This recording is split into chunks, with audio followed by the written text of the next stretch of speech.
Secrets was one of those tracks that came together in quite an interesting and organic way. I contacted my friend and the producer on the EP Michael. But I basically sent him this demo and said, look, I really want to make this into a single. I'd really love you to be the producer. Because I know that Michael has such a sensitivity for an artist's vision, and he has a way of bringing it to life without dominating the sound with his own preferences, which I think is quite amazing as a producer. And he hit me back and was really keen, and he said, can you send me the stems? And I said, I don't have stems, it's all just looped live. And he was like, wow, that's amazing, So I went into the studio and we began creating it essentially how I had live, just layering and layering and layering until we had the backdrop of Secrets.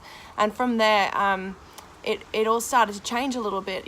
Michael suggested, have you thought about thinking more about your lyrics? Now you're not in a live scenario, you have more time to consider it.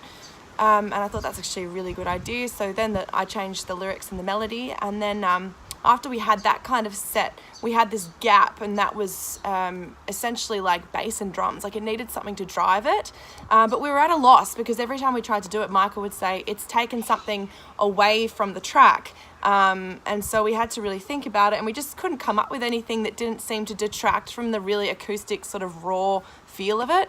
And then Michael just went quiet, and I know Michael has this ingenious ability to just come up with amazing ideas. So I just let it, like, I could see the cogs turning, and I just let him be for a minute. And he was looking around the room, and he goes, oh, why don't we just use things we find around the room? Like, that could create really interesting sounds. And I was like, oh, yeah, that could be really cool. Like, it could go either way. And he said, look, I'm going to go grab something. Why don't you, while I'm gone, like, just go around and start bashing stuff and see what sounds cool.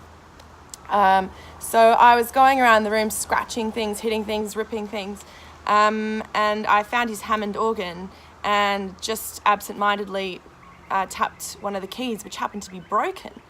And Michael had said to me earlier, the best sort of sound I can imagine for percussion would be a typewriter, but we didn't have one. And it was uncanny that this broken key happened to sound exactly like a typewriter.